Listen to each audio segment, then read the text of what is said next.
Welcome to the Deep Dive. Great to be here. So today we're diving into Paris. We're using excerpts from the Aravel podcast Paris episode as our guide. And the mission really is to get past the postcards, to understand what Paris feels like. We're focusing on those sensory bits, the real experiences. Yeah, it's an interesting source. Aravel seems focused on distilling that essence, not just listing sites. Yeah. More about the moments you actually live there. Right. They start us off along the Seine. Picture those green boxes, the booksellers. Ah, the bouquiniste. Classics. Exactly. It feels like more than just, selling books. It's like history laid out right there.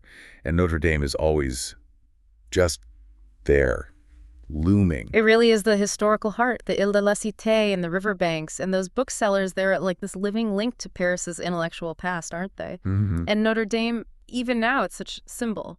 Resilience. Okay, so from the river, Aravel jumps to Le Marais. They call it history with attitude.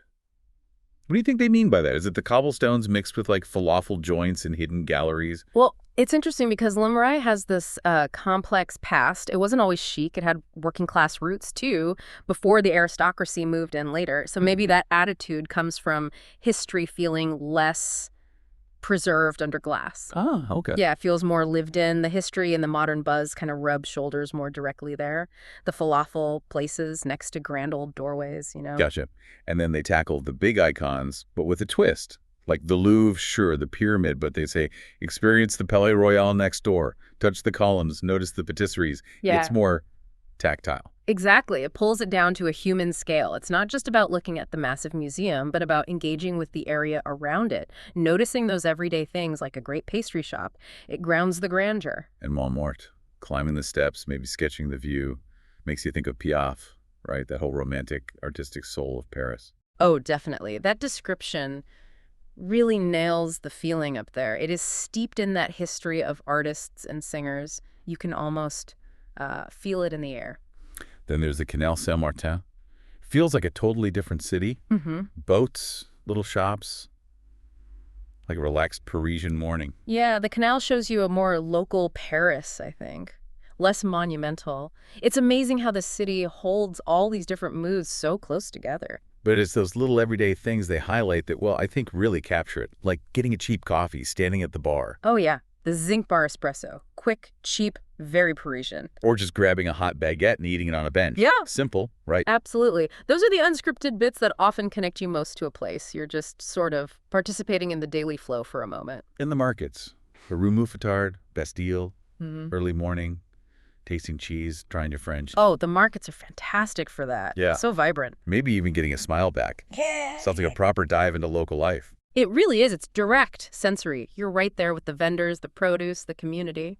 Aravel also talks about the pace. You need to walk, right? So comfortable shoes are essential. Non-negotiable in Paris.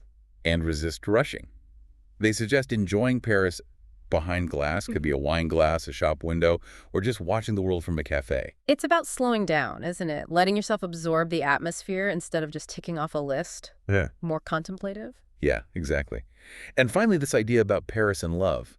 They say it offers the option of love, not that it forces it on you.